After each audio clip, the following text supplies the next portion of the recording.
Good morning students. आज हम लोग पढ़ेंगे टोकन्स के बारे में। Tokens are smallest unit of Python programming. Tokens जो है ये पाइथन प्रोग्रामिंग का सबसे छोटा यूनिट होता है। हम ये भी कह सकते हैं कि यही सारे यूनिट को मिला करके, इन्हीं छोटे छोटे यूनिट्स को मिला करके जो है पाइथन का प्रोग्राम बनता है। As we see in chemistry, a molecule are made up of combination of elements, same as we compare in Python programming. The programs which we write in Python are the molecules and the tokens are the elements of Python. यानी कहने का मतलब है कि अगर chemistry में आप लोगों ने पढ़ा होगा या फिर साइंस में पढ़ा होगा कि जो मॉलिक्यूल्स होता है वो एलिमेंट्स को मिला करके बनता है। जैसे वाटर मॉलिक्यूल्स जो है वो 2 हाइड्रोजन एलिमेंट और 1 ऑक्सीजन एलिमेंट को मिला करके जो है वाटर का एक मॉलिक्यूल बनता है।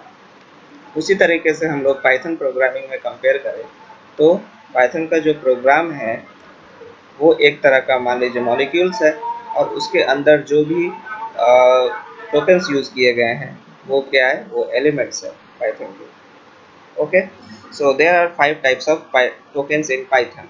पाइथन में जो है 5 तरह का टोकन्स होता है। पहला keyword, next identifier, literals, operators और पंक्चुएटर्स। आज के दिन हम लोग कीवर्ड्स, आइडेंटिफायर, लिटरल्स और पंक्चुएटर्स को कवर करेंगे। नेक्स्ट डे हम लोग ऑपरेटर्स को कवर करेंगे। तो स्टार्ट करते हैं हम लोग कीवर्ड से। Keywords keywords are nothing but the reserve word which are used by Python. यानी कि पाइथन के द्वारा कुछ जो वर्ड्स होते हैं वो रिजर्व कर लिए गए हैं उसके अपने खुद के यूज़ के लिए, और जो वो वर्ड है रिजर्व वर्ड उसका कुछ ना कुछ एक स्पेसिफिक मीनिंग होता है। हम लोग जो भी वेरिएबल डिक्लेयर करेंगे पाइथन के अंदर वो इस कीवर्ड के साथ मैच नहीं करना चाहिए। Keywords in Python are case sensitive, और यहाँ पर कीवर्ड्स जो है वो केस सेंसिटिव भी है, यानी कि जिस तरीके से उस कीवर्ड को डिफाइन करना है उसी तरीके से आपको लिखना है प्रोग्रामिंग में करते वक्त। अब यहाँ पर नीचे दिए गए कुछ एग्जांपल्स हैं कीवर्ड्स के। फॉल्स, अब यहाँ पर ध्यान दीजिए, फॉल्स का एफ कैपिटल है, और अगर ये कीवर्ड यूज़ कर रहे हैं प्रोग्रामिंग में, या फिर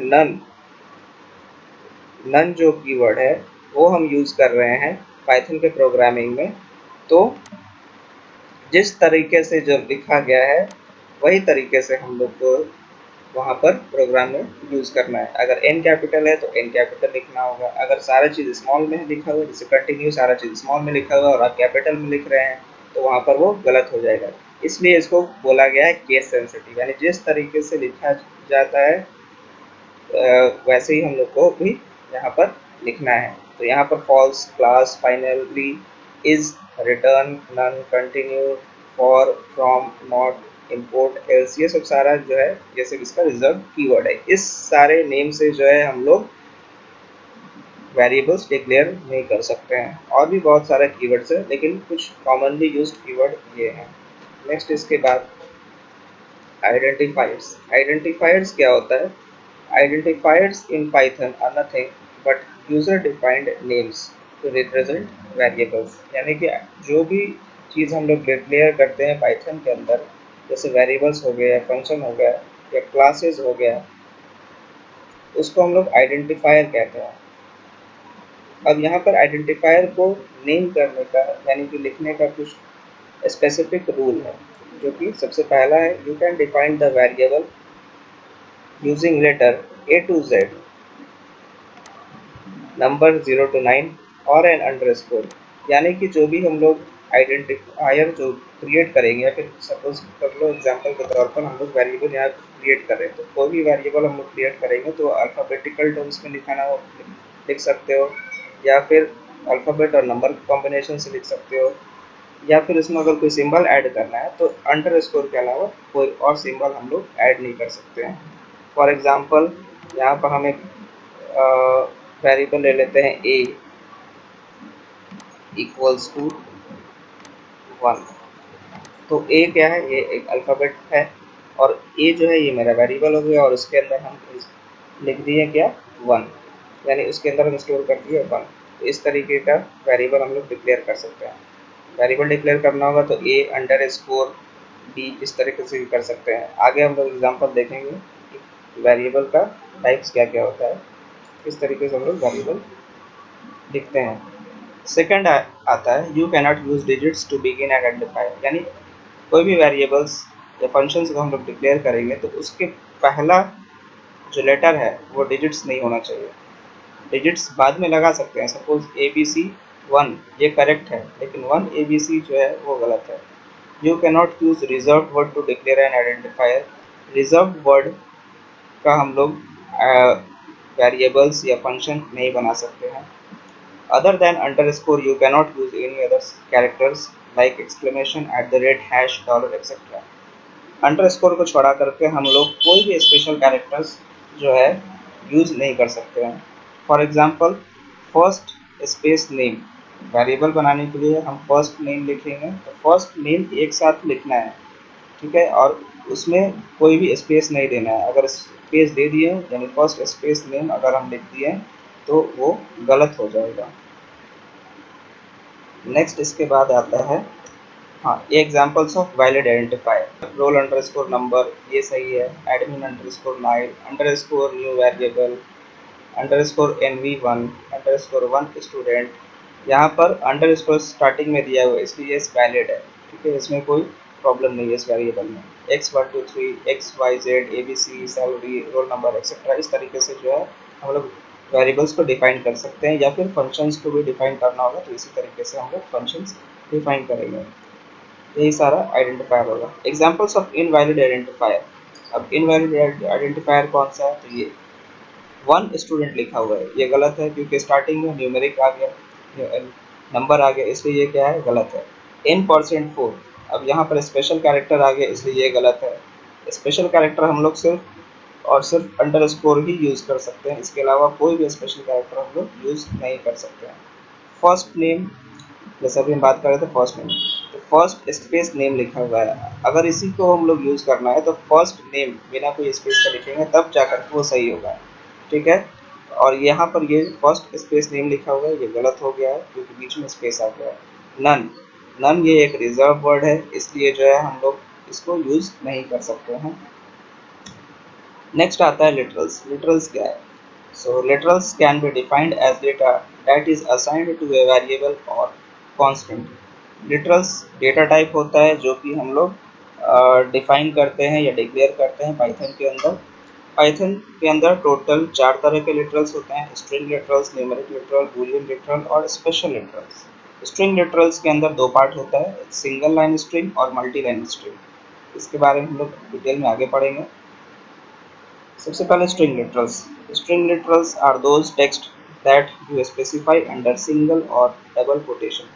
स्ट्रिंग लिटरल्स वो वैसे टेक्स्ट होते हैं जिसको हम लोग पाइथन के अंदर डिफाइन करते हैं सिंगल कोटेशन के अंदर, डबल कोटेशन के अंदर या फिर ट्रिपल कोटेशन के अंदर, ठीक है। यहाँ पर सिंगल लाइन स्ट्रिंग क्या होता है, तो वो वैसा string, the string that were terminated with in a single line called a single line string, यानी कि वैसे स्ट्रिंग जो कि एक लाइन में ही ख़त्म हो जाए। फॉर एग्जांपल यहाँ नीचे दिया गया है मैसेज, MSG, ये एक वेरिएबल है जिसके अंदर हम क्या स्टोर कर रहे हैं, एक स्ट्रिंग स्टोर कर रहे हैं, हेलो हाउ आर यू, और ये जो स्ट्रिंग है ये डबल कोटेशन के अंदर में लिखा हुआ है। ध्यान रहे कोई भी अगर हम लोग स्ट्रिंग इनपुट करते हैं या हम लोग स्ट्रिंग वैल्यू इनिशियलाइज करते हैं, इसको डबल कोटेशन के अंदर या फिर सिंगल कोटेशन के अंदर हम लोग लिखेंगे, ठीक है। तो ये है एग्जांपल सिंगल लाइन स्ट्रिंग का।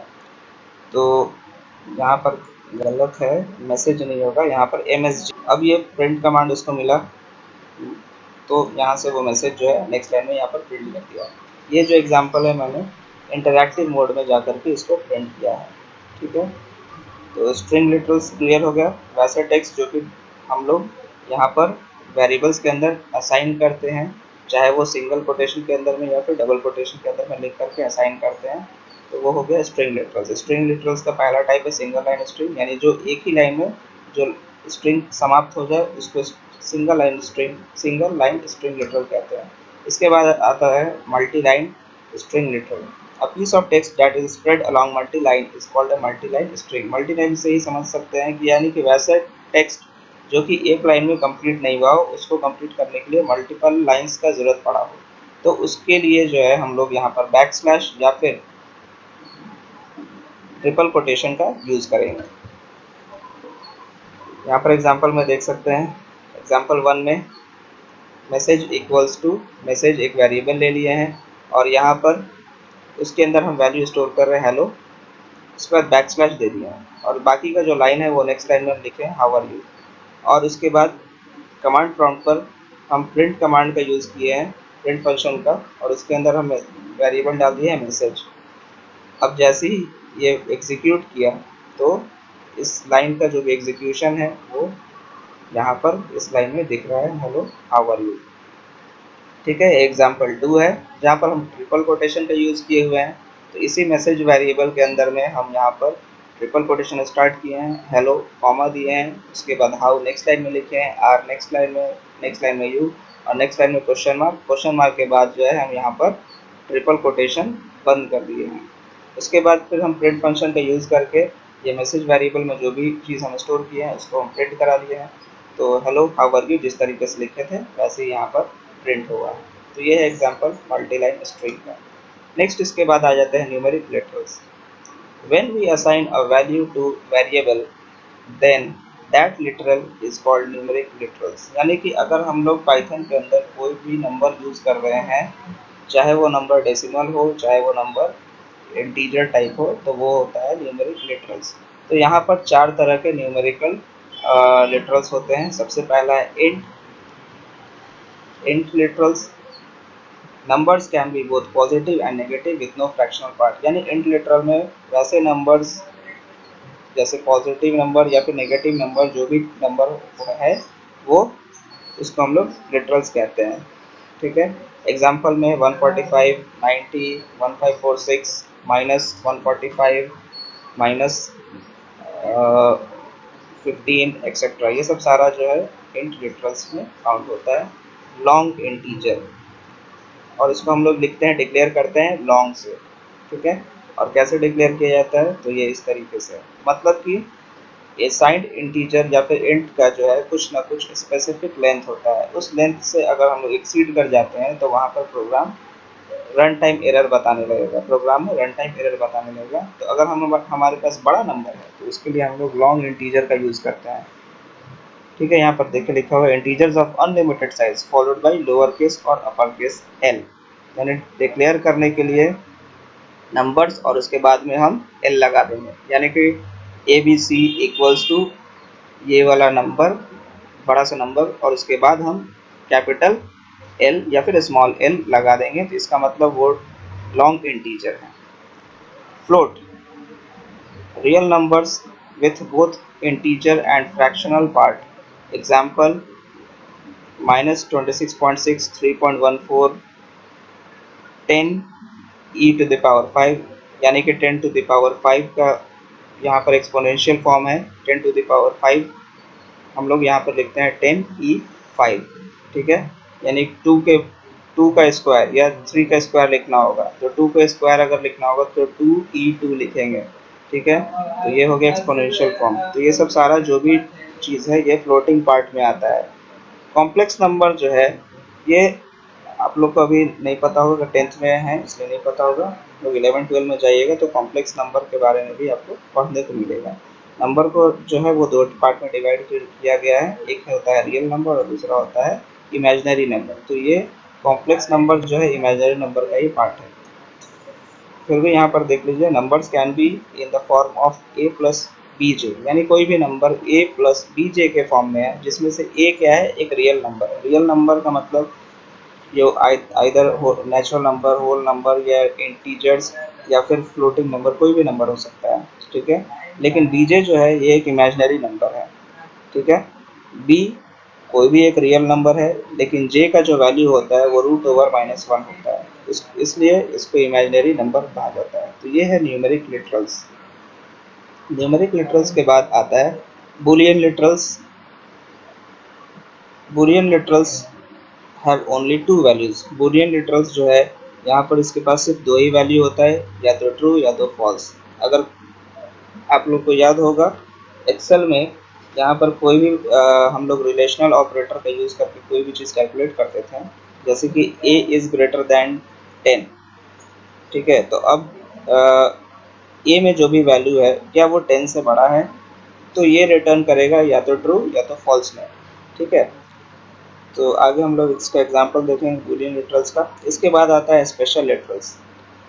Python contain one special literals that is none. Python के पास जो है एक स्पेशल लिटरल्स होता है जिसको हम लोग नन कहते हैं।